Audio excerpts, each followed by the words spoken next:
Bore da. Morning, everyone. Thank you for joining. We're really excited to have so many of you with us for this landmark event for Wales. Helo pawb, a chroeso i digwyddiad Cymreig unigryw hwn. Diolch yn fawr am gymryd yr amser i ymuno heddiw, fel dwi'n gwybod nid yw bawb yn ymuno o Gymru. Fy enw i yw Ellie Sanders. Dwi'n 2 ac yn ysgrifennydd Llysgenhadwn Hinsawdd Ieuenctid Cymru, Llysgenna dros Hinsawdd Cymru ac yn aelod o'r grŵp Gyngor yr Economi Lles. Yn bersonol, dwi'n credu digwyddiadau fel hyn yn bwysig iawn, achos pobl o 4 ban y byd do'n yngyd i trafod pwnc pwysig iawn. Sut allwn ni cyflwyni llesiant gydag economeg troesen yn yr 11 ganrif ar 20? Mae hwn yn bwnc mae hynny'n fy ysbrydoli'n fawr i feddwl amdano sut fy ngweithredoedd yn gallu esgor am mawr a'i angen newid system economaidd ar gyfer cenedlaethau dyfodol. Felly, mae'n rhoi pleser mawr i mi i'w drosglwyddo i Caitlin. Diolch yn fawr iawn. Hi, my name is Caitlin and me and Ellie are Youth Climate Ambassadors for Wales, which is an organisation called YCA, as well as ambassadors for a climate organisation called Climate Cymru.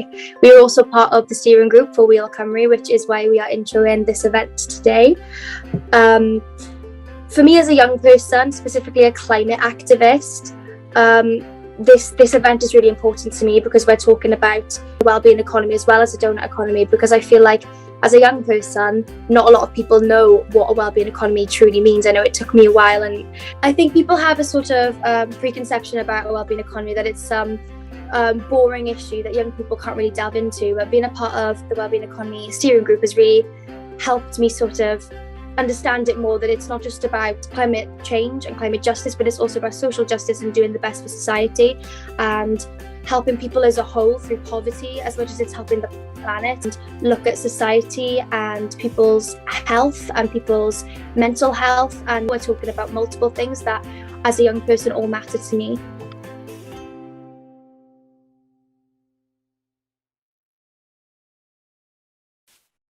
So today's event is going to bring together concepts of wellbeing economics together with doughnut economics and what we're doing here in Wales in the unique context that we have with the Wellbeing of Future Generations Act as a foundation for everything we do. I'm Dawn Lyle and I'm here on behalf of the Wellbeing Economy Alliance here in Wales, and we're facilitating meetings like this with organisations and people and community groups right across Wales to try and help us all understand a little bit more about what we mean when we talk about a wellbeing economy and how we want to transition Wales towards an economy that works better for people, for places and for the planet. So members of us in the volunteer-led steering group of Wellbeing Economy Wales, of course, are familiar with Doughnut Economics and Kate Raworth's groundbreaking work. So it's really an honour in partnership with Oxfam Cymru to be able to host this event and bring together these 3 fantastic women.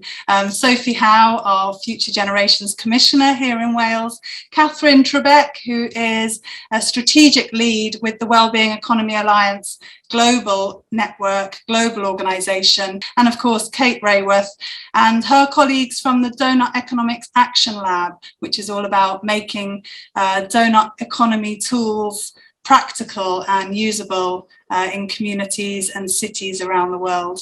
Bore da pawb. Hello everyone. Thank you for having me here this morning. I'm really excited to kick off this event by reading a poem that I wrote as part of my residency with the Future Generations Commissioner. So this poem is called Reconsidering Future, and I wrote this poem in support of universal basic income, exploring the kind of impact and the possibilities that it can have for people and for the country of Wales. Reconsidering Future. Let's rewrite the story. In this version, your mother doesn't take a second job. No empty seat at the dinner table and 50-hour week.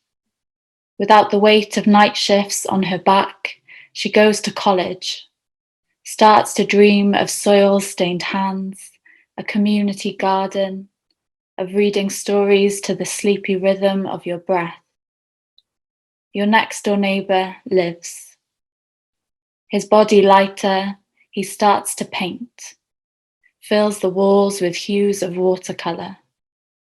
The haunting eviction and red-lettered final warnings never come through the letterbox. His children know only how to be children, full-bellied, planning a trip to space to build a secret den in the treetops. What kind of home is Wales when a third of young people are living in poverty? Let's change the narrative. Break the cycle while our toes are curled at the brink. Reverse queues for food banks. End job insecurity. Rising unemployment, homelessness, the long wait for welfare checks that barely make ends meet. We may fail and stumble, but imagine a country where everyone is paid enough to truly live. Without the fear of losing it all, who could you become? Freedom to imagine, experiment, move with purpose, defined by more than a job title, possessions, productivity. When we own our bodies, I want you to just lay here in the grass and breathe. And that's it. Thank you so much. Diolch yn fawr. I hope you enjoyed the poem. Oh, thank you. We really did, Taylor. Thank you very much for sharing the poem. Really moving and a really fitting start to today's meeting. Helps to get us all into a heart-centered frame of mind. You know, what kind of Wales do we want to live in? Yeah, really moving. Thank you so much for joining us and sharing that. Another question then for a cascade in the chat. We'd really just love to get a sense of where you all are. So please will you put in the name of your town or region or country? Where are you joining us from? Let's get a sense of where everybody is. We've got Bristol, Oxford, Swansea, Cardiff, Brecon, Gwynedd, Glasgow, Mumbles, great. Clydach, Carmarthenshire, Swansea, Stockholm, Ceredigion, Copenhagen, Pontypridd, Pembrokeshire, fantastic, Gower, Galway, Brighton, Catalonia, London, Pontypridd, sunny Swansea, yeah, that's where I am, St David's, amazing. So right across the UK, right across Wales, and international as well, which reflects the international nature of the Wellbeing Economy Alliance. And really we are part of this global movement. But we say it often, you know, we're in a special position here in Wales because we've got the Wellbeing of Future Generations Act and, you know, a progressive government that's really committed to this vision of a wellbeing economy. But what does it mean and how do we make that real? We're really delighted to have Sophie Howe with us to open this morning's meeting. Excuse me for being a little stilted while I just try and figure out how to unmute Sophie Howe as our first speaker. And I'd like to welcome Sophie Howe to talk to us first of all. What's special about Wales? What's happening and what are you hopeful for? Sophie, are you there? I'm here.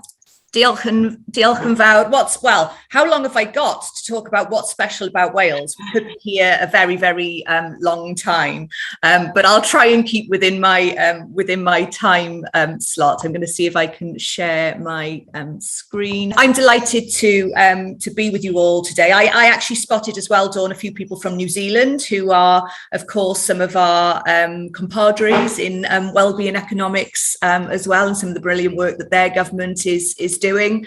But I'm proud to be talking about the groundbreaking work that we're doing here in Wales, and I'm really proud to be joined by Katherine and Kate, who are absolutely, groundbreaking individuals themselves in this field.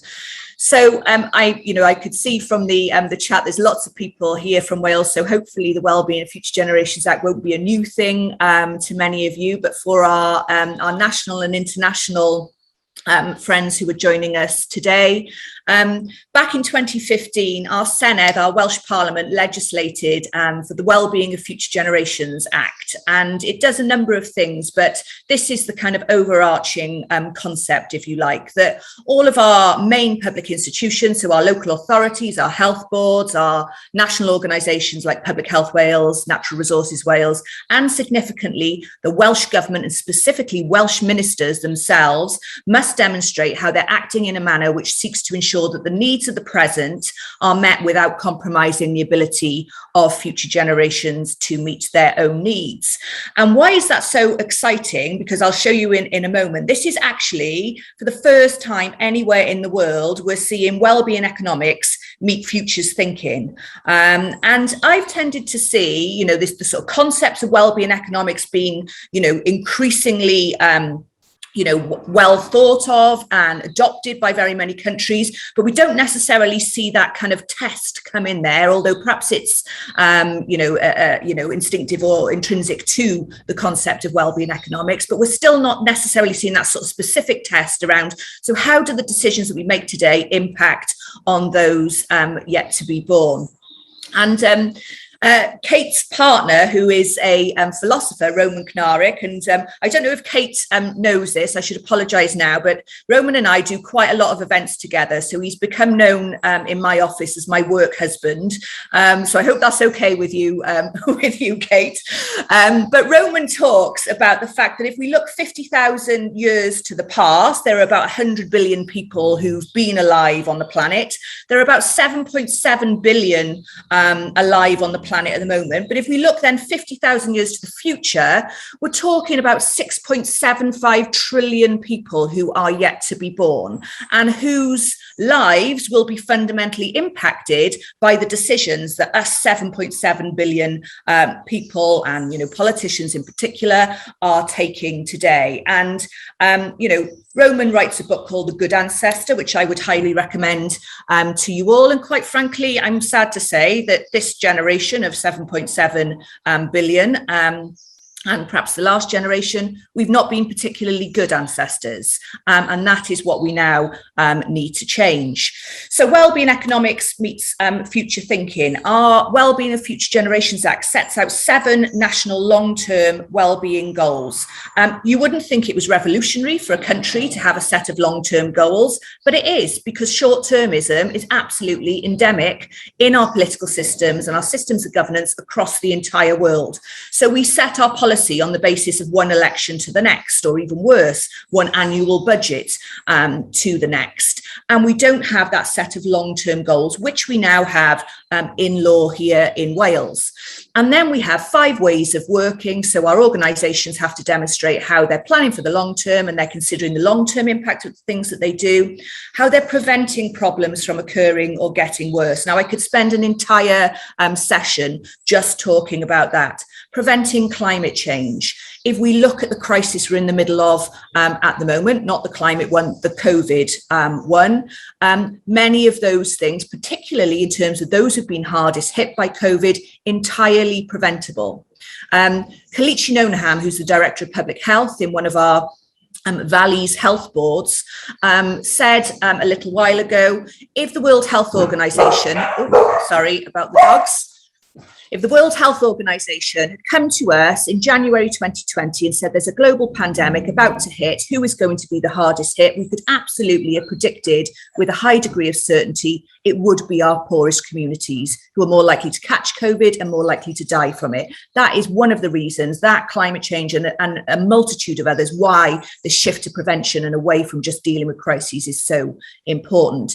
Integration. So they're recognizing the fact that everything is connected to everything. So we're not going to have a prosperous Wales if we don't have a resilient Wales. And that's about ecological resilience. The definition of our goal there is about enhancing and maintaining our ecosystems, because there are no jobs on a dead planet. So we need to make sure that they're connected. We're not going to have a healthier Wales if we don't have a resilient Wales, because human and planetary health are absolutely fundamentally connected. And we're not going to have a more equal Wales if the ways in which we go about creating an economic model or sustaining unworkable and poor economic model, and indeed the way we go about tackling climate change, for example, hits those who are the most vulnerable in society the hardest. So everything is connected to everything. And then collaboration, a requirement for all of our institutions to work together and to involve citizens in the decisions that they're taking. And then it establishes a Future Generations Act Commissioner,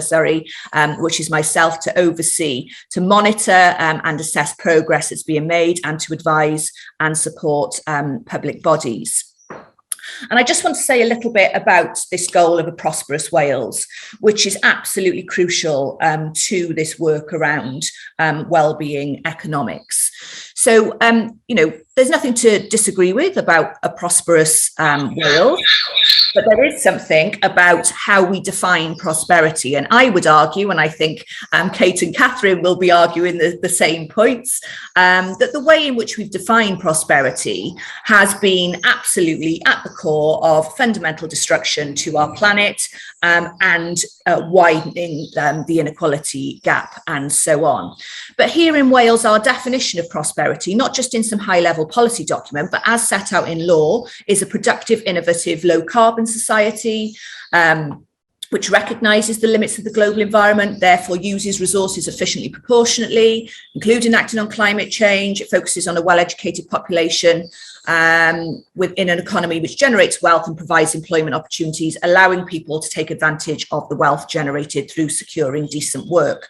A long definition there. Just pick out the key words: productive, innovative, low carbon, using resources efficiently and proportionately, acting on climate change, skilled and well-educated population with access to employment opportunities for decent work, not just any old work. And nowhere in that definition is that the purpose of prosperity, or the end game in terms of prosperity in Wales, is increasing GDP or GVA. And that is what's taken us in a fundamentally different direction. But when we start to think about some of the things then that we need to shift towards that model, we need to take opportunities to secure people decent work in economies or in industries which are going to enable us to deliver this low carbon society which uses resources efficiently and proportionally. And there are a huge number of opportunities in that. So if we focus just on the industries that are likely to be needed for that low carbon economy, we think that we could be creating around 60,000 new jobs in the next few years. And bearing in mind, when we think about that connection to future generations who have been hardest hit as a result of the pandemic in terms of job losses and so on, that's where you start making these connections between what we're trying to achieve in terms of wellbeing economics and what we're trying to achieve for our future generations. And there's been a big shift here in Wales towards the foundational economy. So recognising that actually perhaps an approach of attracting inward investment without any consideration for carbon impact, without any consideration as to whether that inward investment is going to be bringing decent, well-paid jobs with good terms and conditions, is perhaps not where we should have been.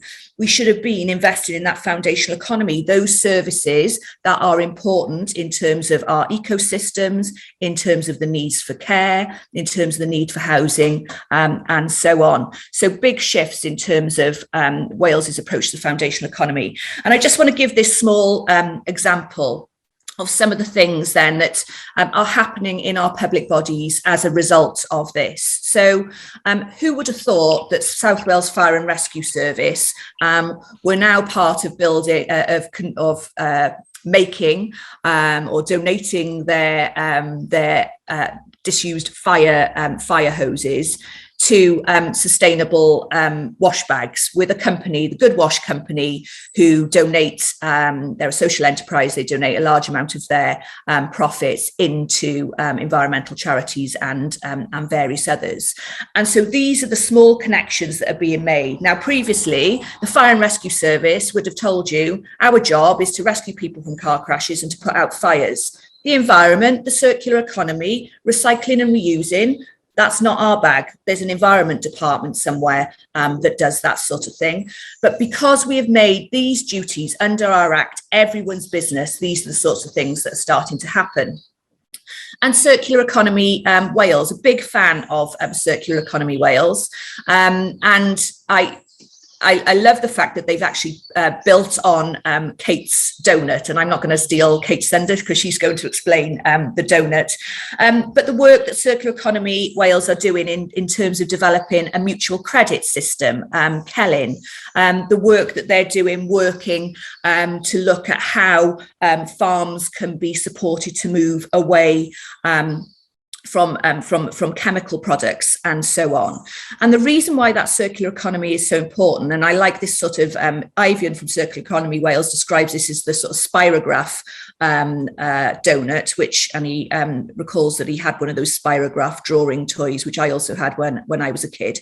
But what this is showing is that every sort of loop on that spirograph is making connections, because when we have a circular economy, yes, we are reducing waste, yes, we are connecting people together, yes, we are creating a more prosperous Wales, and it's those connections that are so important.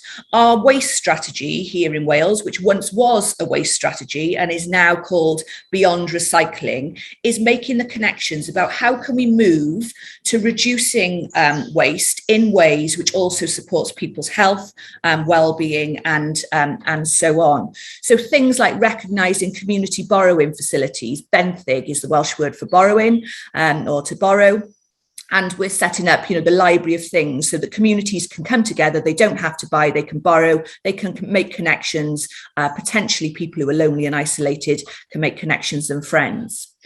And then we have a more equal Wales. What we have now is very much the case that women, ethnic minority communities are suffering the most under our growth mindset. And that is both here in the UK and in other countries, but particularly in terms of the global south. So we are responsible for the vast majority of emissions. We hold the vast majority of the world's wealth. And yet the people who are suffering the consequences of climate change and so on are those in the global south. And even here in the UK, if you are from a Black or ethnic minority community, you are far more likely to be living in areas of high air pollution. You are far less likely to have access to nature. If you are from a poor community on a low income, you are far less likely to be able to cope with the impacts of flooding and the impacts of climate change. And we can see communities here in Wales, Fairborn in North Wales in particular, where that community is at high risk of coastal erosion. And what is happening there, people are, houses are being brought up cheap by landlords, rented to families who are on very low incomes. And what will happen when those families have to move? And so we are thinking about how we make those connections in Wales, and we are thinking about trialing new things. One of the things that Taylor's poem spoke about so eloquently was the potential for a universal basic income, and the Welsh Government are committed to a pilot of a universal basic income, which I think again is one of those things that makes the connections between well-being and futures thinking. What will happen in the future when automation potentially changes jobs, takes away jobs, reduces certain types of work, and how can we think about people's worth not just being defined on the basis of what their job is and how much money they earn, but actually how can we create a system which values the well-being impact on our economy? And that's exactly what a UBI is all about. There's also connections here to health when we start thinking about well-being economics, because again, at the moment, we spend about 52% of our budget here in Wales, and it's similar for other countries, on the National Health Service. Now, I'm, as much a fan of the National Health Service as anyone else. The issue is that in terms of addressing health inequality, our healthcare system is only about 10% of what's needed in terms of addressing health inequality. Those reasons for health inequality, so I live in Cardiff, I'm in the north of Cardiff, I'm likely to live 10 years older than someone 5 miles down the road in the south of Cardiff. And the reasons for that, 35% relating to income security and social protection.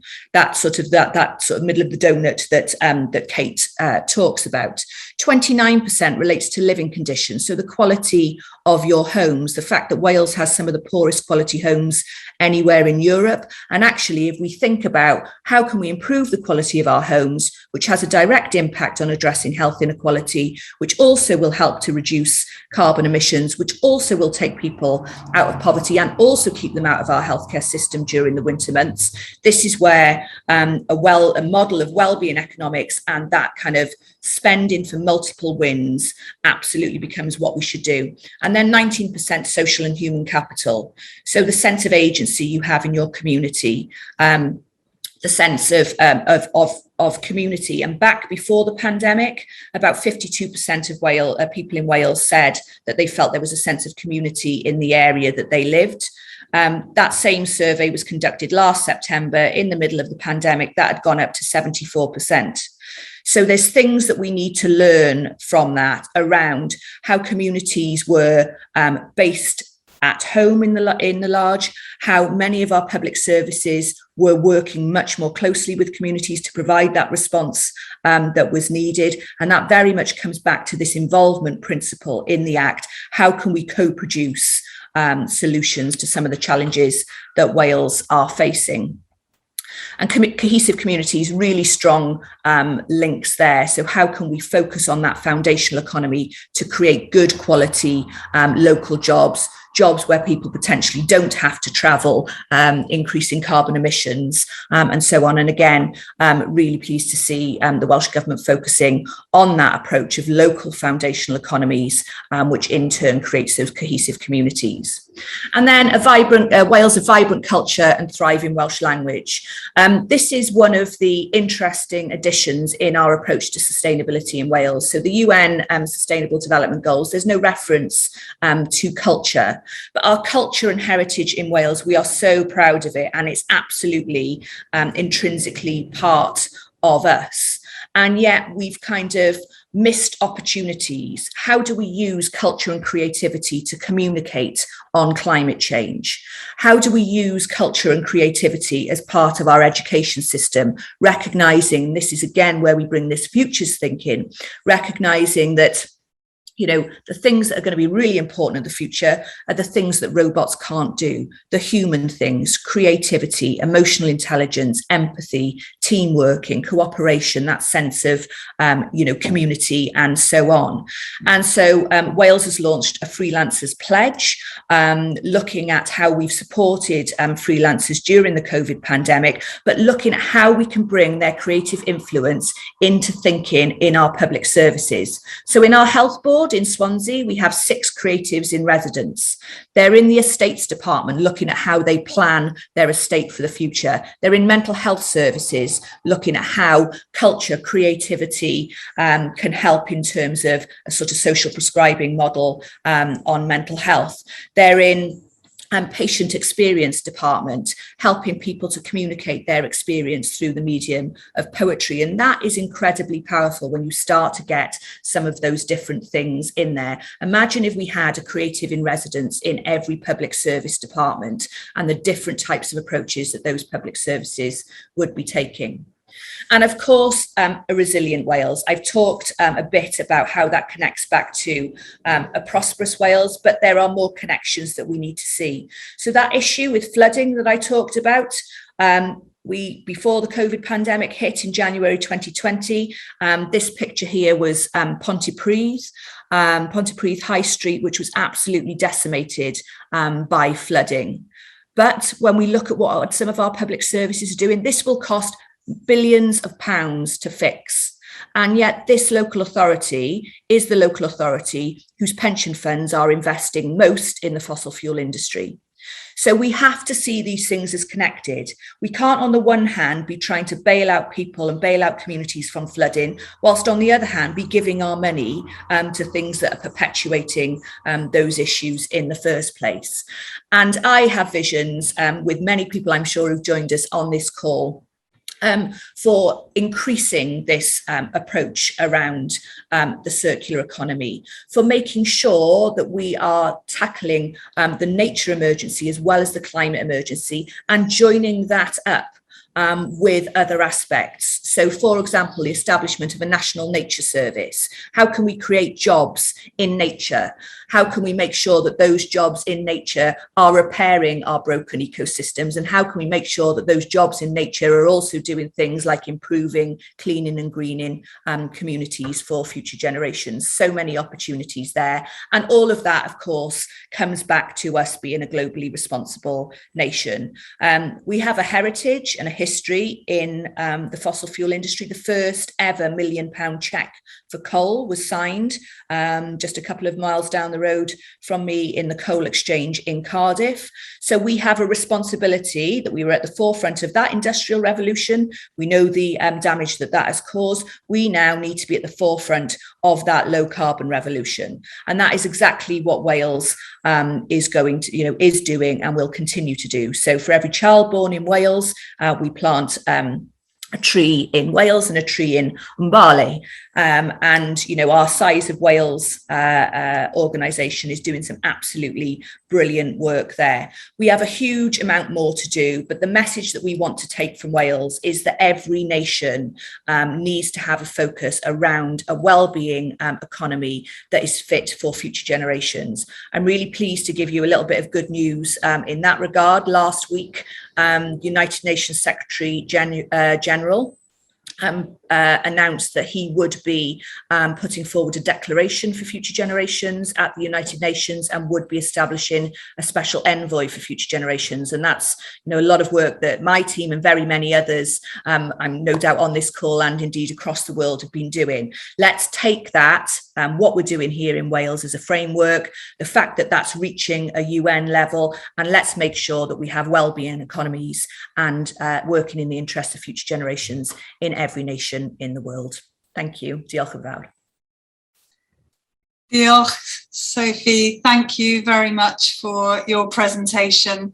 And as you say, we've got this framework here in Wales that many other nations would still have to struggle to get to. So we've got a framework, and now it's up to us how we use it. And we've talked before about the implementation gap, and I know it's your sole focus on closing that gap between the vision that the Act sets out and what we are delivering here in Wales. Thank you for your insightful presentation, and I'm sure the presentations from our other speakers will only add to and open up some of what you've already covered, and we can explore some of that in the Q&A.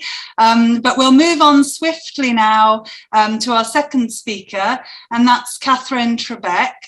Katherine is a strategic lead with the Wellbeing Economy Alliance, and will be talking to us more about wellbeing economics. Katherine, I think you've unmuted. Are you there? Yes, I'm here. Fantastic. Okay, great. So delighted for you to talk. I don't think you've got any slides to share, so please go ahead.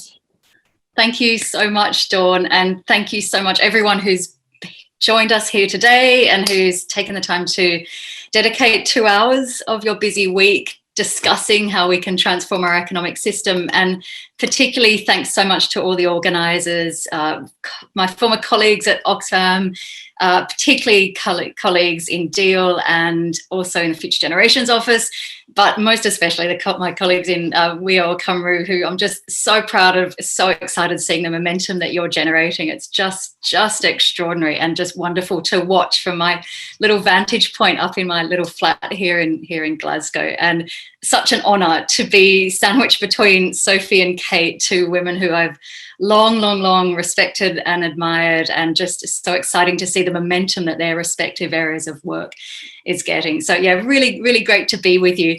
I'm going to just talk very briefly about the idea of the wellbeing economy. I want to share with you, though, quickly the idea of We All, the Wellbeing Economy Alliance. It's an organisation that's about 3 years old now, and I describe it as having many mothers, in the sense that there are several different organisations from Europe, from North America, from here in the UK and beyond, who all in their different ways had been working on economic system change for decades, many of them, building the evidence base, starting to paint a picture of what a different economy could look like, advocating, lobbying, supporting businesses, writing reports. And they got to a moment where they really felt all this work is great, but it's not going to have the cut through unless we collaborate like we've never collaborated before. And so that's why We All was created. It's We All very deliberately, because almost We All is our theory of change. That's how we will bring about the sort of change that we need in our economies and our societies, by working together. So I just want you all to know that you are so welcome to be part of that if you share that sense that we need to transform our economies and you want to work with others to do so. And similarly then, the idea of the wellbeing economy, in a way, we didn't land on it to try to replace or sit above all the other different schools of thought that speak to what a different economic system might look like. I think of wellbeing economy is a little bit like a picnic blanket on which all sorts of other terms can feel welcome, whether it's regenerative economics, whether it's foundational economy, whether it's community wealth building, whether it's a solidarity economy, whether it's doughnut economics. We want to just sort of create this space where all those terms feel welcome, all those ideas, all those different schools of thought, because they all matter. They all speak to a piece of the jigsaw that we need to go about to change and transform how our economy operates. There is so much to do, and thank goodness there are all sorts of people tending to different corners of that transformation that we need. But I think what unites all those different players on the jigsaw or on the picnic blanket is that they all dare to ask that question that my little 4-year-old nephew is constantly asking of, but why? They're not content just to look at the multiple crises facing our world. And Sophie has outlined so many of them as they manifest in Wales, whether it's a housing crisis or the loneliness crisis of persistent poverty and in-work poverty, the climate crisis, biodiversity crisis, and so on. Folks who are working on economic system change, folks who are part of the wellbeing economy movement, dare to look upstream and ask, what are the root causes of that crisis? And when you ask, but why and why and why, until there is no longer a why to ask, you so often find yourself facing the economic system. And that is one that is designed for and dependent on economic growth. And so that's where our action needs to be focused. This is the upstream prevention that Sophie talked about, that it's saying, yes, of course, we need to help communities survive and cope today and tomorrow. But it's also saying we need to do better than that, because if we're just helping people survive and cope, be more resilient to the shocks that they're facing, we won't change the root causes and the drivers of those catastrophes and those crises. So the wellbeing economy agenda, if you ask why, when you see so many of the symptoms, then you are part of that movement. And it's about saying we can do better than just simply patching and repairing and humanizing and slightly ameliorating the damage that comes from the current economic system. And ironically, so much of that damage is used as a justification for more and more growth. And we see so much resource, so much money, so much government effort, so much social policy effort, so much charitable effort going on that downstream. We call it failure demand or defensive expenditures. And so essentially, the wellbeing economy is saying, how can we design our economic system that isn't creating that damage in the first place. And that economic system that's designed for and dependent on growth does so despite so much evidence that our planet cannot handle continuous economic growth. It drives for growth despite all the evidence of diminishing marginal returns to growth, that after a certain point, the benefits of growth start to tail off, whether it's a country or a community or for an individual. And so it ignores the reality of diminishing marginal returns. And it also does so despite the reality that so often growth isn't an automatic read across to what it is that we're really wanting, whether it's decent livelihoods, a good quality local environment, sense of dignity and purpose. The same way that we might reach for what Manfred Max Neef would warn as the pseudo-satisfier of consumerism to try and fulfill our very basic natural human need for social affiliation, for belonging, so too our social policy and economic systems are reaching for growth to try and deliver what it is that we're really wanting. So instead, what can we do to be more ambitious and bolder than that? And that's where the economic system change agenda that's at the heart of the wellbeing economy idea sits. And the simplest way I can describe a wellbeing economy is that it's about one that delivers social justice on a healthy planet. It's about having an economy designed to deliver human needs in a sustainable way. And I like to think about the 4 Ps that will help us get there. So one is about purpose. I've already talked about that. It's repurposing our economic systems away from measuring success as incremental increases in GDP and beyond measuring our recovery post-COVID from what's happening to the GDP charts. It's about aligning our understanding of what the economy needs to be delivering to delivering human and ecological well-being. So that's purpose. The next one is about prevention, and you've heard a lot about that already from Sophie. This is about saying we need to stop the damage at its root cause. That's about stopping pollution, for example, rather than having to invest so much energy and effort in carbon capture, sequestration and storage. It's about having to stop the need to top up people's wages or to spend money on housing benefits because of our dysfunctional and unequal labour markets or our dysfunctional housing markets. It's being bolder and going upstream. And it's about designing our government budgets so that they think more holistically and they think long term. The third P is about pre-distribution. This is a rather clunky term, but I think it's the most exciting concept. This gets to what Kate speaks about when she describes an economy that's distributive by design. This is essentially asking the economy to do more of the heavy lifting, designing the way the economy operates so that it delivers more equal outcomes from the first time round. So this is about questions around ownership, around wages, around what happens to wealth, how it's distributed, how it's generated, the sorts of business models that we have. Do they have purpose at their heart, or are they just out for a quick buck? This is questions around community wealth building, a foundational economy, and how we price our goods and services. Do they recognize social and environmental costs and inputs into our prices, or are they falsely cheap? And then the final P, you've got purpose, you've got prevention, you've got pre-distribution, and the final P is about the economy has to be people-powered. It can't just be decided in remote governments or remote corporations. It has to have people's hopes and dreams and aspirations and energy to the fore. It has to be led by what people think really matters to them. I'm going to finish by just saying, I know I've said there were only 4 Ps, but there's actually one more, and this is very, very time critical because there's a petition. This was a petition to the UK government started by a young person down in Brighton asking the UK government to spend its energy building a wellbeing economy. So I'm going to put a link to that in the chat. We've only got about a week or so to go in terms of getting the numbers up. So please sign it and ask your friends and your family to sign it as well, because if we can start to build this conversation, really get it on the radar of the UK government, they might just start to take notice that the old ways of doing things, those recipes from the 21st century, are no longer fit for purpose. And we need to allow ourselves to imagine and hope for and build an economy that is better than growth. Thank you so much.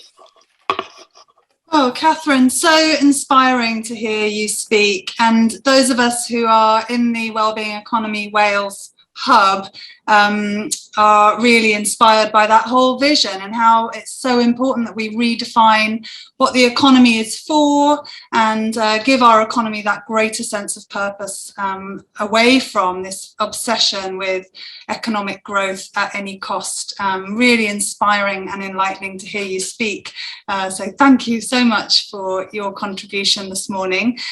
Without further ado, I am going to hand over to Kate Raworth, who will talk to us about Doughnut Economics. I'm sure many of us are familiar with Kate's book, and then Kate and her team have started the Doughnut Economics Action Lab to make some of those tools available to organisations, communities and groups like ours. Kate, are you there and are you ready? I certainly am. Thank you so much, Dawn. It's a huge pleasure. I've just massively enjoyed everything that's been shared so far. I want to say I particularly love this event that Oxfam Cymru is one of the hosts, and Oxfam is where I first worked with Katherine, and it's where I was sitting at my desk when I first drew the donut. So it feels really fitting to be reconnecting through Oxfam with Wales. I'm delighted to have a first chance to meet Sophie Howe, my partner Roman Krasnarek, who writes about the good ancestor. Sophie, we talk about you at our kitchen table all the time, so I'm delighted for this connection. And I want to say that to me, Wales, within the UK, Scotland, Wales, phenomenal leadership. And I think what your nations are doing is must lift the whole of the UK. So I'm really delighted by that. I'm really pleased too. I'm joined today by my colleague from Deal, Rob Shorter, who's being very active in the chat box, and I know he'll help point people to resources that I may pick up. So thanks, Rob, for being here with me. So I'm going to share my screen because I love Katherine's metaphor of the Wellbeing Economies Alliance as being the picnic blanket. So I'm going to bring some donuts to the picnic and talk about Doughnut Economics. And I'm speaking to Wales, but we've got wonderful people joining from North Wales, West Wales, South Wales, New South Wales, Italy, Germany, France, Aotearoa, New Zealand, all over the world. So welcome to everybody. So I'm going to pull back and let's recognise in what we've heard so far, the 21st century has begun with multiple crises. I'm mentioning just a few of them here, from financial meltdown of 2008, climate and ecological breakdown, which is the context in which we live, and the most recent years of COVID lockdown. And these crises are reported differently, but they have profound connections between them. They show us how deeply we are connected to each other and the rest of the world and the living world.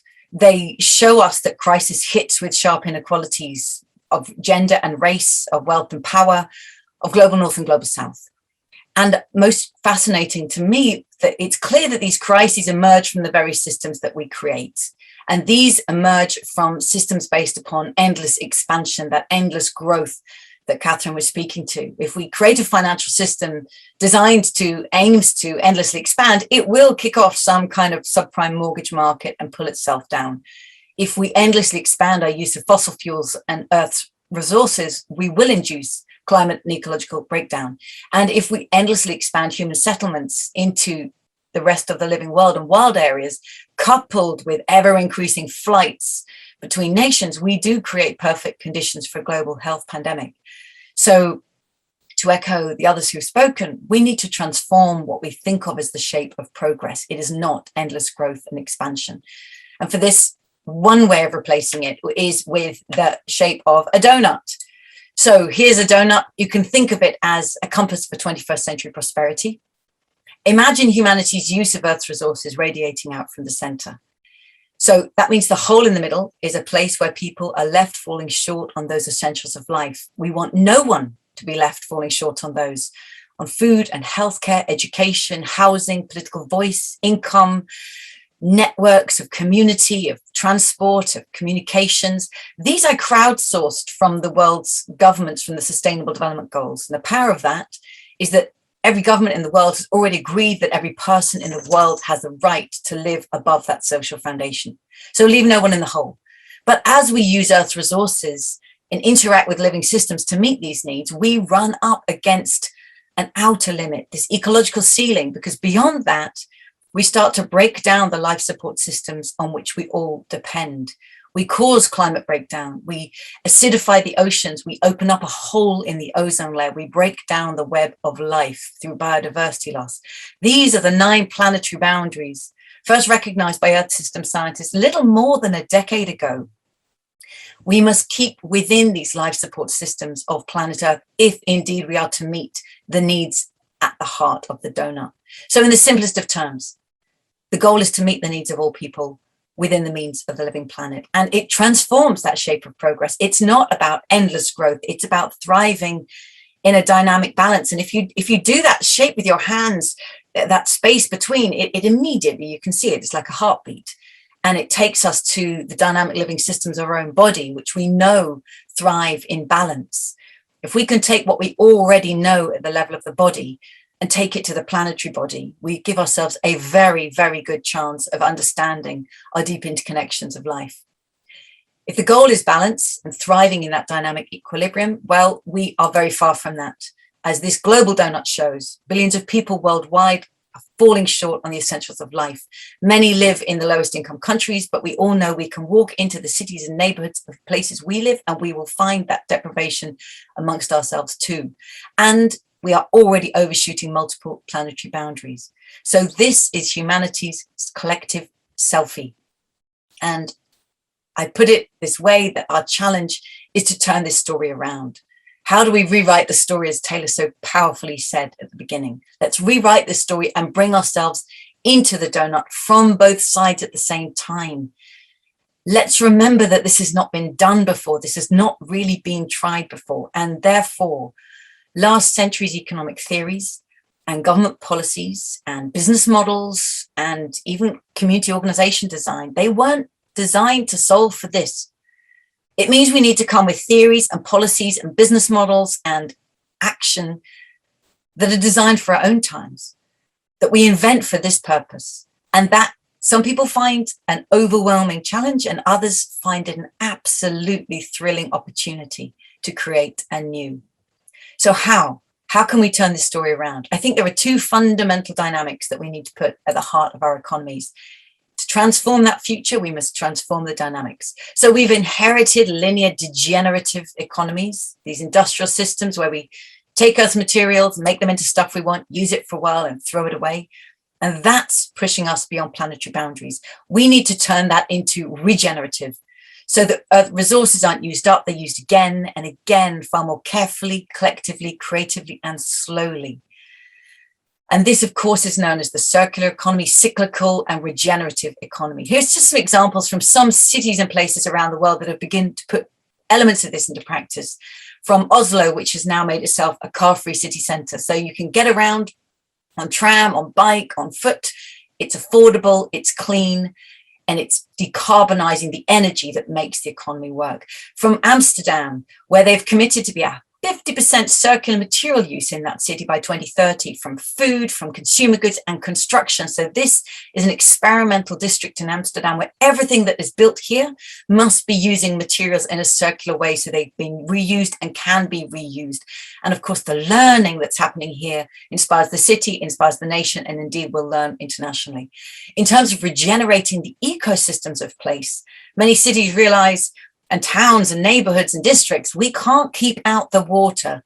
We have to absorb it and welcome it and recognize that it belongs, whether it has always belonged or climate change means we need to adapt to it.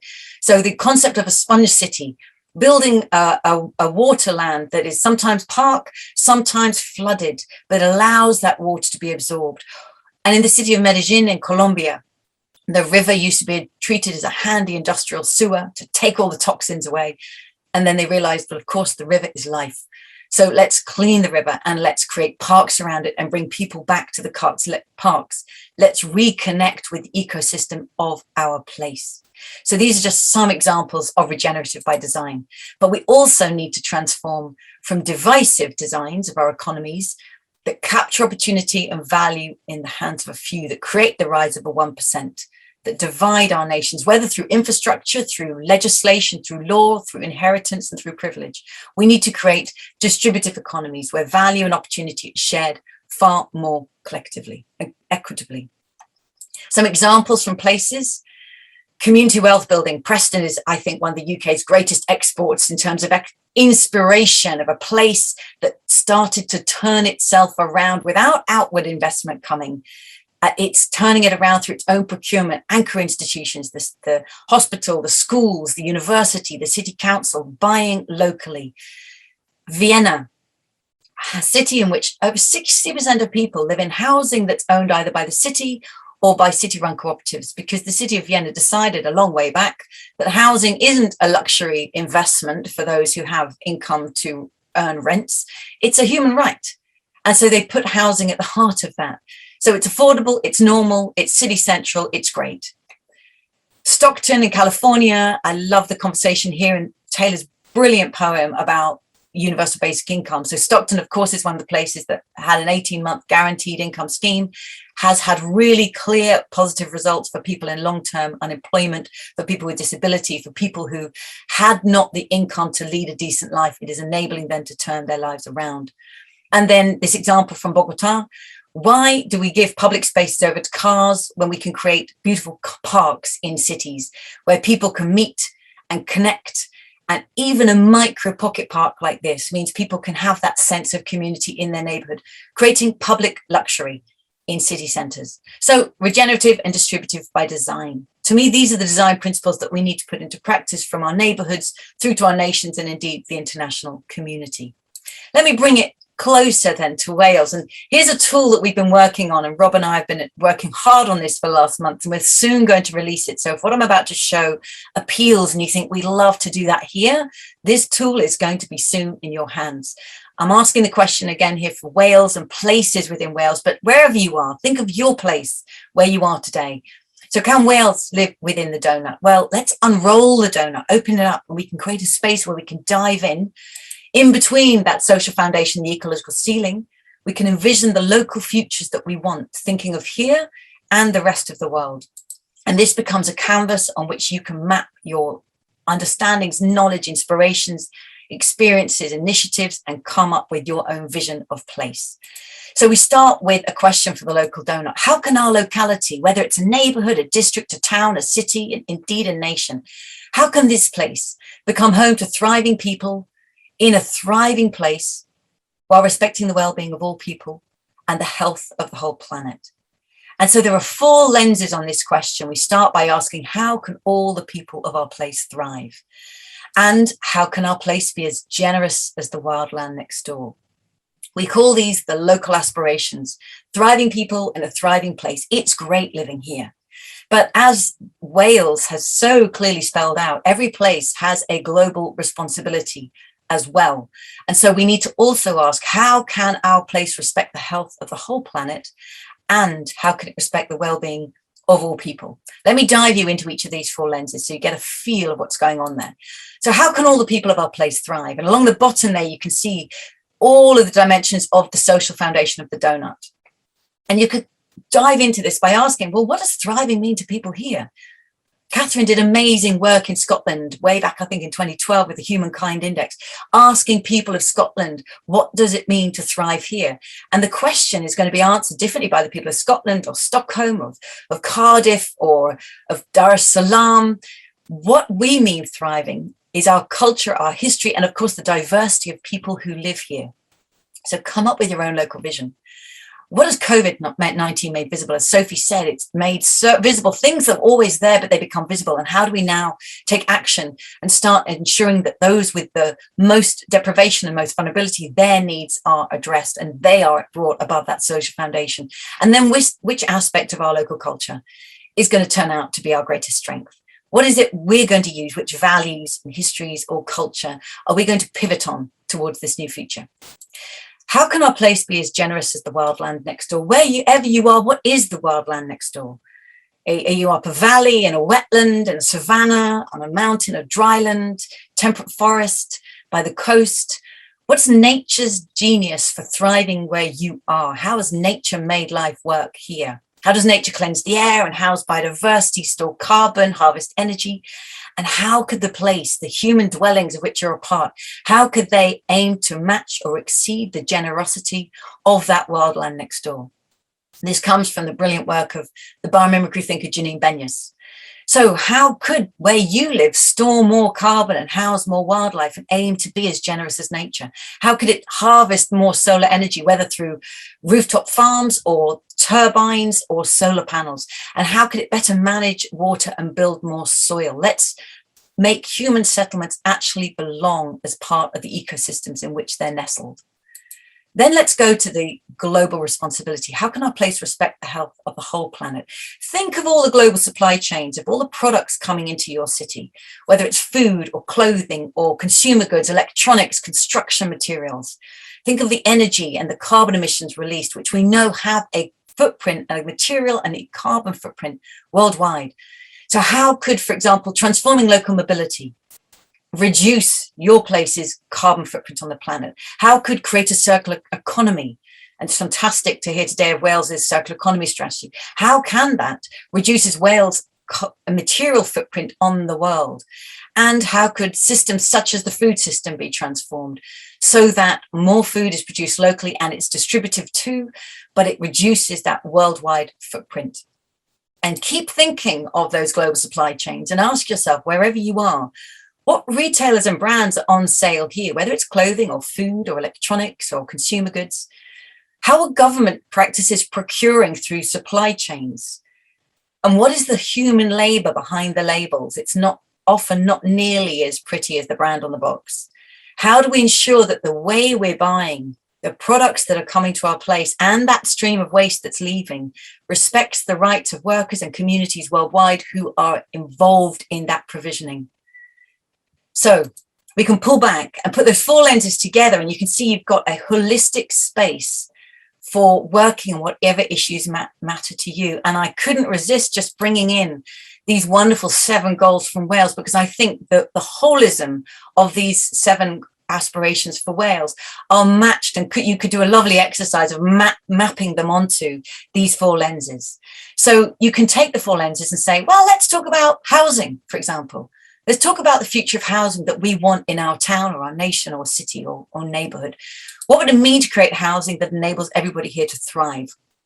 That enables the work of unpaid care in the core economy, that enables people of all abilities to live well, that welcomes all, that is affordable, that creates community, that connects people to their places of work so parents can be parents as well as at work. What would it mean to create housing that welcomes back the living world, that nestles amongst life, that has green rooftops, that harvests rainwater, that really makes us feel a part of the living world when we live here?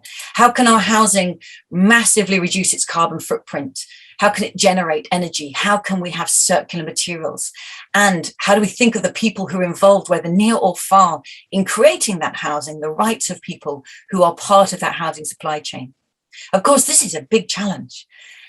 But the questions don't disappear just because we don't ask them.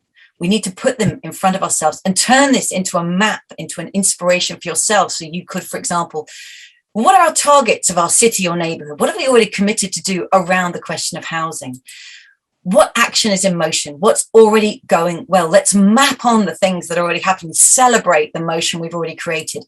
Let's recognise the key challenges that remain and that we need to tackle. Let's come up with new initiatives that we could undertake, and let's look at how everything is connected. I hope it's clear from this framework that this framework itself does not give you any answers. That would be weird. The answers come from your own communities.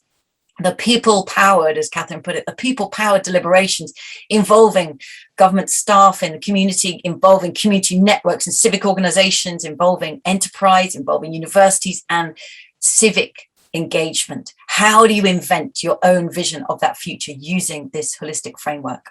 So we've held workshops like these in Portland, Philadelphia and Amsterdam. You can see this was pre-COVID. We kicked off in these 3 cities, beginning in the global north, places of responsibility to act fast and act first.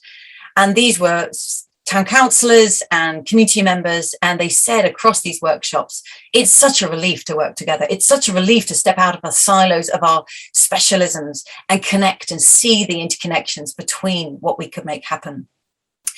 They also wanted to dive deep, and they said, if we're going to really do this, we need to change the design of our own institutions. And so we've taken this work one step further. on what we call the deep design of places. And again, I invite you to think about the design of the institutions in the place where you are. So how do we shift from places that actually for decades have been told or indeed required to ask, how can we make our local economy grow? What is our city GDP? How do we pivot from that to saying, how do we make our local economy thrive, meet the needs of all people here within the means of the planet, respecting local aspirations in the context of global responsibility? And we've drawn up 5 design traits that we think design the institutions and their interactions that shape whether or not we're pointing in one direction or the other. So purpose, networks, governance, ownership, and finance. Let me give you examples of each. Purpose. What is the purpose of place? And Katherine just spoke beautifully to this. Amsterdam has a purpose to be a thriving, inclusive, regenerative city for all residents within planetary boundaries. Melbourne did a fantastic consultative, collaborative creation of what does it mean to be a regenerative Melbourne? How do you have that purpose? Of course, that purpose is wonderful. It has to be embedded in deeper design to make it come true. So networks, whether it's deliberative democracies such as citizens' assemblies, whether it's bringing together the industries of your place to create the ecosystem that it takes to make a circular economy, whether it's networking with other towns and places in your nation or beyond that also share your aspiration. How do we use the networks of those we work with and collaborate with to all uplift all of our values? How do we govern, whether it's the ambitious regulations put in place in Amsterdam around circularity, whether it's experimental policy design that's being trialed in Scotland, now in Wales and in Finland, whether it's using humor to change people's behavior, many, many ways of governing and bringing the metrics that fit our times. Going deeper, how are places owned? And just to echo again the P of pre-distribution Katherine mentioned, the 20th century was very much focused on saying, well, economies are going to throw up huge inequalities. We could just redistribute income. Let's go deeper and aim to pre-distribute the sources of wealth creation. So we ask, who owns the sources of wealth creation in your place? Who owns the land and the housing? Who owns the utilities? Paris privatized its water, realized that was a great mistake, and now has brought it back under public control. So it has control over the asset and the revenues it generates. Who owns the data that is going to be so powerful in the coming decades? Who owns the enterprises? Why in the US are there 5 times more Black-owned enterprises in Atlanta than in many other cities? Because they have made that happen. They've worked to ensure local ownership to create that rich mesh, that beautiful spirograph donut that we saw that reinvest the wealth that's created and reinvest it here. And lastly, finance, crucially. Whether it's using ongoing budgets for well-being, whether it's in Santa Monica or in Wales or in New Zealand or in Scotland, amazing work going on. Whether it's using procurement power, as in Preston and Cleveland, to say, let's purchase locally. Whether it's divesting, or Sophie gave a powerful example of local authorities that are suffering climate change, but still investing public pensions in fossil fuels. Divest and invest in the future that we want our pensions to bring about. So we've got these design traits, and you can ask which of these design traits in my place where we are drawing us back into that extractive economy, and which are already pivoting us forward. And let's recognize, of course, that every place is embedded in other places. So you could look at here, wherever you are, the context of Wales, the context of the UK, the context of the world. There are going to be things pulling you back and things bringing you forward at all of these levels. And then imagine if this was a big chart on the wall and you just stick Post-it notes all over it. And then you can ask, what can we just stop doing now because it's within our power here? And what can we start doing now because it's within our power here? And what can we only transform when we get together with others, nationally, internationally, globally? So many people worldwide have picked up the donut and made it their own, that wonderful adaptation. And you can see in here in the central row, the wonderful Welsh adaptation. I have to say Wales is the one place that did one first and then have done an update in 2020. So we're starting to see that progress. Kudos to Wales for that. Just a few examples of places that have picked it up. Cornwall said, let's make a decision-making wheel. Cornwall Council, now whenever they're looking at decisions, they put it through their decision-making wheel like a heuristic. We cannot pass a decision if it's making us worse off, either on the social foundation or that ecological ceiling. Brussels created that 4-lens donut that I was looking at, the local aspirations, the global responsibilities, and are using it to now deepen the governance of Brussels. This was introduced by the Secretary of State for Economic Transition, Barbara Tracht, and she's drawing it in, creating ambassadors in different departments in Brussels capital region, and then bring it right to the neighborhood. We're just so blown away by the work that's happening with our friends at Civic Square in Birmingham, a small neighborhood, and they are taking the ideas of Doughnut Economics deep and saying, how do we build the 7 ways of being regenerative and distributive and nurturing human nature and changing the goal? And they're just, anyone who wants community level inspiration, check out what these guys are doing. It's just amazing.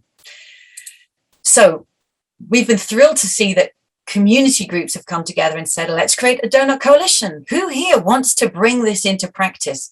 Amsterdam kicked it off. And of course, with peer-to-peer inspiration, they inspired many others. And these people have then started self-organizing together.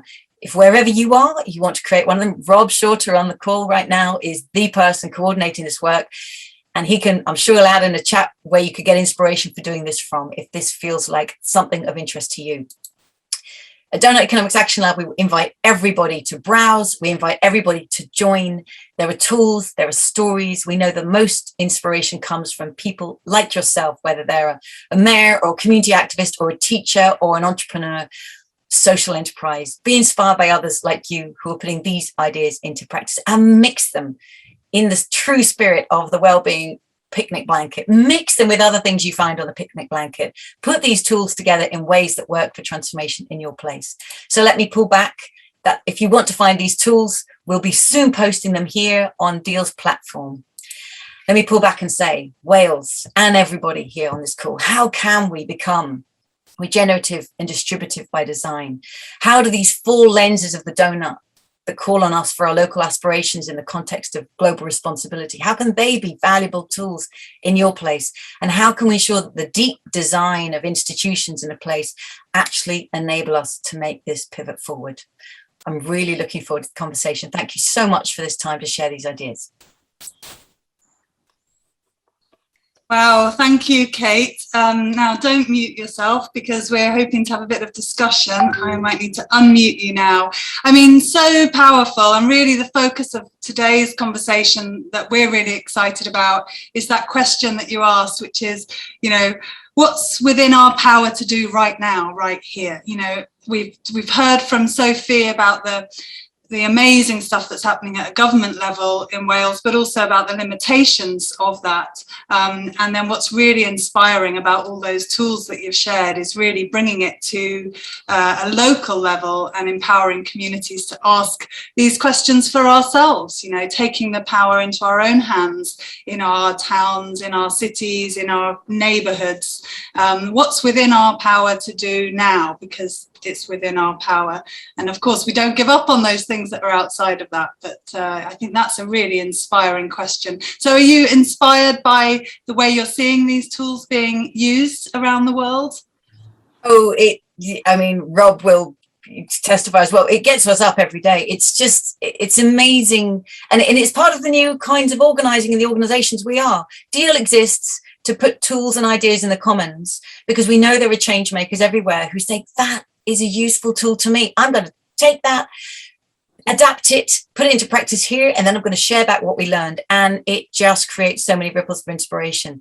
So yes, I was on a call with a colleague in India this morning who's saying, how are we going to put this into practice in cities in India, from Barbados to Curacao to Zambia?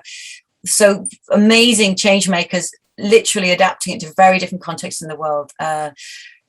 Who knows where change comes from? What we do know is we've got, as well as being clear about what we're against, we have to be clear about what we're for and put our energies into making that happen, making it visible so we can smell it and taste it and see it and start to see the seeds of that future. It's really exciting to think that we could start doing this at a local level in Wales, and hopefully we'll get into some more of that. Katherine, you were saying that we need to find alternatives to GDP, and we can't pursue growth in the same way that the 20th century economists have. How else do we measure the progress of our economy? Thanks, Dawn. Yeah, I noticed there was one of the questions in the chat was around, if not GDP, then what? And I think in a way, in countries like Wales, Scotland, the UK, in a way, our colleagues in the statistics offices have done their jobs. We are not lacking data around key dimensions of quality of life. And of course, we could always have better quality, more timely data, but it's not as if we don't already count many of the important things that speak to the idea of multidimensional well-being. And across the OECD, over half OECD countries have a well-being framework, a multidimensional dashboard. Does that mean that half the OECD countries are well on their way to building wellbeing economies? Of course not. And I think now almost we've come through the foothills of this debate, and we now have to put on our rucksacks and head up the hill. And this is the harder task. And it's a realm of policy entrepreneurs. Everyone who's on this call should think of themselves as a policy entrepreneurs. It's time to make those measures matter. And this is a question about understanding the purpose of the economy. It's a question about power, and it's a question about accountability. And I think, there's lots of amazing beyond GDP initiatives out there. I mean, it's been described as the Wild West, actually, of beyond different measures of progress, and whether it's the OECD's or the Social Progress Index or the Genuine Progress or the one that the World Economic Forum's got, or so on and so on. There's so many different measures. But I think despite all their good intentions, what happens is that these measures, these metrics, these indices very quickly become technical manifestations. And, most everyday people, when they're talking about dashboards and indicators, they're talking about their car. They're not talking about quality of life. And so I think the task now is actually to find ways to loop back to measures that people see themselves in, see their hopes for their grandchildren in, and see that what really matters to them in. And so I don't think it's good enough just to have a dashboard with good numbers and indices and metrics underneath it. We need measures that intuitively resonate with people so that they hold their governments to account for them, rather than just tallying it up and counting it every year. And I'll give you an example of what I'm after. I'm after indices that, one, correlate with all the dimensions of well-being that we've talked about, that multi-dimensional understanding of well-being. So that's a task. But then the second task is it needs to make intuitive sense to everyday people. And so an example, and I haven't tested this yet, so this might be the wrong one, but just to give you an example of what I'm after, is things like the number of girls who ride their bikes to school. So imagine if that number is going upwards. We know that the streets are safe, we're not under lockdown, parents can afford breakfast for their kids, they can afford a bicycle, there's local services, it's not polluted. Probably wouldn't touch everything, so you might want half a dozen of those sorts of measures. But I think this is where this debate needs to move into now. It needs to be beyond the statistician's desk and into the conversations with communities so that we can hold governments to account for this. It's about shift of power. Sorry, really long answer, Dawn, but I hope that's all right. Really important topic. That's lovely. Thanks, Katherine. Sophie, we've got some metrics in Wales. I think we've got 46 wellbeing indicators or something. Does what Katherine said resonate with you? Absolutely. I think that, the sort of history of a lot of this really has been about metrics and impact assessments. Impact assessments in particular do have a role, but are done often after a decision is taken, and we sort of kid ourselves into thinking that the 36 impact assessments or whatever it is a number of 30 something that the Welsh Government has to do on a range of different policy areas is actually going to make any difference to anything that they actually do. It's an impossible task for anyone to wade through those sorts of things. So I think a simpler framework which asks the question, and I think, whether you frame that in line with the 7 wellbeing goals, or, I love the grid that that Kate's created. If these are our 7 goals, what are the things that we should do which have the biggest impact, positive impact, in helping us to reach those goals? That's the what. And then how do we go about doing that thing, which also has the biggest impact on helping us to meet those goals? So, and I think that's where the kind of connections are so important, where you've got to be really careful about blindly following metrics, because, say if our, the most important metrics becomes decarbonisation, and clearly important. But if we miss all of the other elements of that, we could be going off in a very sort of ill thought out direction. If our sole metrics was decarbonisation in the transport system, putting all of our investment into electric vehicles would probably be quite a sensible thing to do. If, however, your metrics are decarbonising a transport system, creating cohesive communities, tackling poverty and inequality, and so on, then actually a much better solution is investment in active travel and public transport, because you're creating a healthier Wales through getting people travelling actively. Low income families can't own diesel cars, can't afford diesel cars, let alone electric vehicles, and so on and so on. And we want people walking and cycling, talking with their neighbours, creating that sense of a cohesive community as well. So that's where I think applying this sort of holistic wellbeing framework is so important. Now we must really guard against. In the early days of my role, everyone wanted, what is the thing you want us to do? Well, I don't want you to do a thing. I want you to create a way of thinking. And I want you to think about, when you're setting your priorities and when you're making your investments, the thing should be, what are the things we're going to do which make the biggest contribution to those 7 wellbeing goals? And then how do we go about doing that, which has another layer of positive contributions? We've got to be really careful about metrics which get people to sort of tick the box and miss the point. Thank you. Can we talk a little bit about localism, localisation, and is that synonymous with a wellbeing economy? Is a wellbeing economy, by its very nature, a local economy? And how do we create that in this kind of globalised world? Who would like to answer that question? Kate, what do you think? Why is localisation so important? Is it intrinsically linked to a wellbeing or a doughnut economy? I think economies will never be only local. I think there's a strong swing and an importance of local because they have been so globalized for many decades in the quite neoliberal sprint towards opening markets, global trade, and therefore multinational corporations saying, well, this is a great playground. Where should we go next? Where should we leave now? And so leaving local economies very vulnerable to the choices of the global players. And that pendulum needs to massively swing back towards re-enriching local economy. So the example I brought from Preston and also in Cleveland and in also many places, recognizing, hang on, let's use our power of procurement to re-enrich the local economy, not because we should only ever buy locally, but because in so many places that local economy has been hollowed out. And when that economy is hollowed out, local wealth is hollowed out, and everything I love that spirograph. Thank you, for whoever drew it. That lovely enmeshing that needs to happen all the time. The connection between community, between enterprise, buying from your neighbour, that sense of social and economic connectedness that makes a place a community. So it's a really important swinging back. Having worked for many, many years at Oxfam, of course, I'm going to say there's no way we're going to say stop buying everything from overseas, because many communities internationally have strong value of many women in Bangladesh were massively empowered by being able to get a job in a garment factory. And when I was campaigning with Oxfam on workers' rights in global supply chains, the first thing they said, please, we don't want to lose our jobs. We want better conditions. We don't want to lose our jobs. So it's complex, and we have to recognize that there is real value of those global supply chains, but they mustn't be controlled by corporations that then exploit people and trade them off against each other.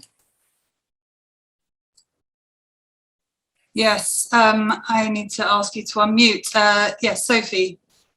Thanks. Yeah, I mean, I noticed a comment in the chat from Julia, which was about, how do we bring communities with us? Decarbonisation means nothing to Mrs. Jenkins living next door, and I think she's absolutely right. So talking to the question around kind of local economies, that's where I think that we do need to make those connections. So decarbonisation might not mean anything to Mrs. Jenkins next door, but if you ask Mrs. Jenkins next door, does she want a cheaper and regular bus service, and does she want a community which isn't just a concrete jungle and where it's sort of nice to walk around and there's nature, and does Mrs. Jenkins want to hear the birds singing, and does Mrs. Jenkins want her next door neighbour and next door but two neighbour to be able to get a job locally, and does she want those local jobs to be also supporting her perhaps when she has care needs when she's older? I reckon Mrs. Jenkins would say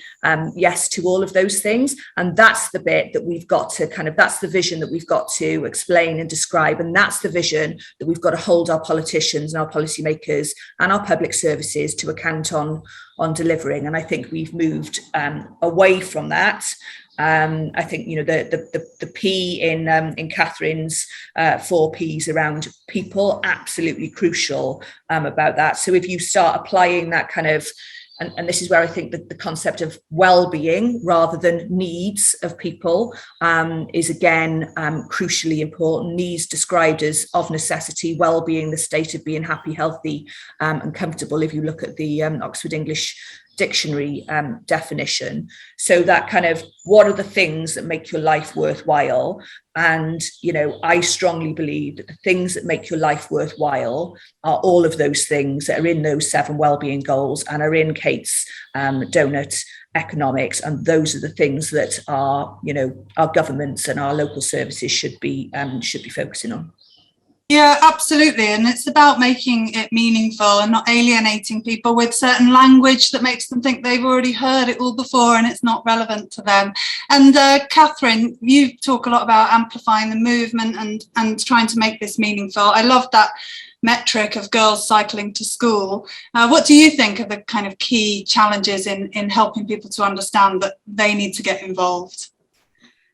Thanks, Dawn. Oh, yeah, sorry I didn't come in on the local question. I couldn't get myself off mute, but I think I would have said something very similar to Kate around, it starts with local, but it can't end there. We have to have our compassion and our empathy very much extend globally. And Sophie's point around Mrs. Jenkins, who may not have the luxury of being able to think beyond the end of the month to, as the Gilets jaunes were talking about, of course, it's those same communities that are the ones who are going to be most likely to be living on polluted streets because we're not cleaning up our transport systems. It's the same communities who are going to be most hit by these heat waves and whose health will be most affected by heat waves that we've been seeing in Northern Europe in the last few months, and who can't afford to rebuild their houses after they've been hit by bushfires like we saw in my home country about 18 months ago. And so the question of climate is so much intertwined with questions of social justice, which is why the solutions have to speak to social justice as well. They have to serve those communities first and foremost, which is one of the most beautiful things about the Green New Deal agenda. It says those communities that were most shafted by that old economic system need to be those very communities that are first served by how we repair and rebuild our economies in a better direction. And in terms of thinking about how do we communicate this conversation, well, I do think getting away from that geeky language, and I want to ever so briefly just tell you about an amazing community up the road here in Glasgow called Linwood. And this is a community that had the economic guts ripped out of it with the closure of factories. It'll be a story that's really familiar to many of you on this call. Then there was an economic system imposed upon them by a corporate state alliance. And a bunch of local women said, no, that is not for us. We can't afford the facilities you're talking about. It doesn't resonate with what we want for our kids. It doesn't speak to the vision of the future that we have for our community. And so they did a massive community consultation. They fought for over 10 years and have eventually got some money, and they're building their own football pitch, a theatre, a community cafe. They've been provisioning through delivering food boxes. They have all sorts of social enterprises. They're trying to get procurement from local suppliers. And so they are doing foundational economy, but not calling it that.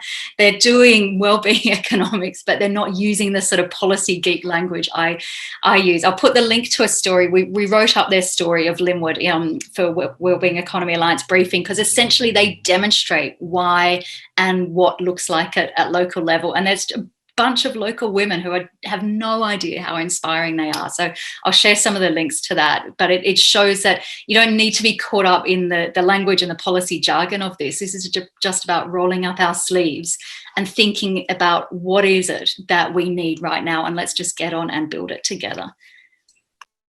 I loved what you said about the Wellbeing Economy movement being a movement with many mothers, and I think a lot of us in the room are thinking, oh, we're one of those many mothers, and obviously something is striking about the fact that our panel today is women, and there are women taking such leadership roles in all this, but we haven't got time to explore whether there is something about that, something interesting about the differences between men and women. We're going to go into breakout rooms, and so that's been the benefit of this not being a webinar but actually being a meeting. We've created breakout rooms, and we're going to invite you shortly all to go into a small group conversation. We're going to be asking you to have a little discussion in your small groups to discuss what excites you about what you've heard today, and what ideas do you have to take this forward here in Wales or wherever you are at a local level. And Kate, you've shared some fantastic stories of people using these tools locally. Do you see opportunities for communities to use your toolkit? Just give us a quick recap, if you would, just for a moment while I set up these breakout rooms, about how communities can use these tools. Oh, yeah, absolutely, because the four lenses I showed, what does it mean for people in this place to thrive?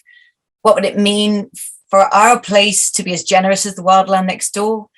And then how do we respect the health of the whole planet and people worldwide? Those absolutely resonate, whether it's at the level of the community street or the district or the town or the city, county. We're seeing change makers around the world say, yes, we want to pick this up and we're creating our own. It's been happening from the Philippines to Birmingham.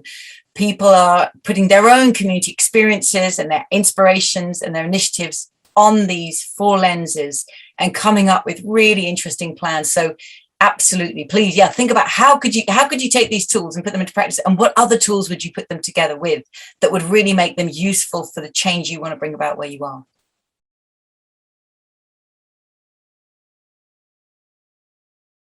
So apologies for the technical hiccups there, but I hope you did, most of you, eventually get into a breakout room, and I've seen that many of you have been updating that Google Doc with some notes, but please do use the chat feed now to share any reflections. What has excited you about today's conversation, and what would you love to see going forward using these tools at a local level? We've got time for a short reflection from each of our three speakers. Sophie, if you're there, I'll come to you first. Would you like to share any final reflections with the group before we close this morning's meeting? Lots of comments in the chat that I have seen about people going away inspired. So I think that's really exciting. Equally, I will be going away inspired. And sometimes I think when you're sort of working in this world and trying to change a system of old that has been around for centuries and centuries and has very many vested interests that don't want to shift and change. Sometimes you think, am I the mad one trying to do this? And so I'm coming away from this, with a reaffirming that we're on absolutely the kind of right track in terms of what we're trying to do and the framework that we've got here in Wales. I think, the key issue, I've also, we just had a chat with Katherine and Kate about, there are a lot of tools and frameworks out there, but actually this is about people, and it's about the culture, and it's about, building a kind of movement from the bottom up and the top down. And that's the only way that we're going to achieve this. So I liked Katherine's, everyone's a policy entrepreneur. I really like that. I call people frustrated champions. So those people who can see that there's a better way of doing things, and they're willing to shake up the system to try and do that. And I think our legislation in Wales, a lot of them tell me that it gives them permission to shake up the system. Legislation alone certainly won't change anything, but a movement of committed, frustrated champions, policy entrepreneurs, constructive disruptors, whatever we want to call them, absolutely can. So certainly I'm going away feeling re-energized. Thank you. Thanks, Sophie. Katherine, any final thoughts from you? Yeah, just keep these conversations going, because I think that's the only way we will sort of push that sort of growth orientation GDP economy off its ill-deserved pedestal, and is by encouraging others to ask the sort of questions we've been asking on the discussion today. And so use all your spheres of influence, sign the petition, but that's only the tiny step. Just use the conversations that you can to just keep the momentum going. And I just want to say how grateful I am to all the organisers. This has been such a shot in the arm that I needed this week, and a just delightful conversation to be part of. And I'm feeling re-energized because everyone here just sharing this sense that we can do better than where we are now. And so I'm just so grateful for that. Yeah, reminder that there are so many incredible people out there who are just getting on with the job of creating the change that we need. So yeah, Dawn, to you and your colleagues, thank you for inviting me to be part of this, and thank you for making it happen. It's just been fantastic. Thank you, Katherine. Honestly, the honour and pleasure is all ours. Kate, final closing thoughts from you. Yep, I've loved this session. I am sharing my slides in the chat box right now. I think in 3 years' time, there will be so many incredible things going on, and people will say, how did this get going? And I'm going to bet that a good number of them will say, link back to this moment where we first brought together Doughnut Economics on the picnic blanket of the wellbeing economy in the long world view of future generations. I know we three have been waiting for an awfully long time actually to be in this kind of conversation together, and I'm so glad this happened here, and I'm so looking forward to seeing what happens. Anyone who's interested in bringing the Doughnut into your place, go on Deal's platform, become a member. Look for anybody else in Wales, in your part of Wales. You can create your own group. You can connect it to the wellbeing economies in Wales. Let's make this movement of movements happen. Thank you. I really feel that this could be the seeds of change. As the Wellbeing Economy Alliance in Wales, we're going to host another meeting on the 10th of November, and I have shared the link to the Eventbrite in the chat, but we'll circulate it again to everyone. Hopefully we can start to create a community of practice around those Deal toolkits and the Economics Action Lab framework that Kate has laid out for us. And yeah, let's see what we can grow here in Wales as of today's discussion. So really inspiring. I'm going to hand over to my colleague Sian, who is also a volunteer on the steering group of Wellbeing Economy Wales, and Sian will give us a bit of closing in Welsh and in English. Sian, are you there? Yes. Diolch, Dawn. You can hear me, I'm assuming. Bod ni'n cloi sesiwn hwn, rydym ar fi'n cychwyn ar daith i wneud Cymru'r math o gartre rydym ni am iddo fod yng Ngeidir Taylor. Diolch Taylor am y farddoniaeth anhygol ac ysbrydoledig. Diolchwn i'r tri siaradwr gradd, Sophie, Katherine a Kate am blannu'r hadau ac agor ein llygad i fwy o posibiliadau. Maent wedi rhannu syniadau trawsnewydol ac all wneud gwahaniaeth mawr I bobl ar planet. Whilst we're closing this event, we're embarking on a journey to make Wales the kind of home we want it to be, in Taylor's words. Thank you, Taylor, for the inspirational poetry. We thank our three guest speakers, Sophie, Katherine and Kate, for planting the seeds and opening our eyes to more possibilities. They have shared the transformative ideas that can make a difference for people and planet. We also thank you for your interest and enthusiastic contribution, all of you who've joined us today, and to Dawn, Ellie and Caitlin, and the Wellbeing Economy Cymru for hosting the event. We want to support and play a part in helping build networks and ambition in Wales for this Doughnut economy, encouraging people to believe that everything is possible. As Taylor said, let us rewrite the story. Working together, we can make a difference to our communities and to create a better future. There is space for us all to make a significant contribution to Wales. Thank you so much for joining us. We look forward to seeing you again on the 10th of November. This event is just one step of many of which you've all been participating in. Diolch a dabo. Thank you, Dawn. Thank you, everyone. That's the end of this morning's event. Lovely to see you all, and we'll keep in touch. You're welcome to unmute and say goodbye. Lovely to see you. Thanks so much. Thank you. Bye.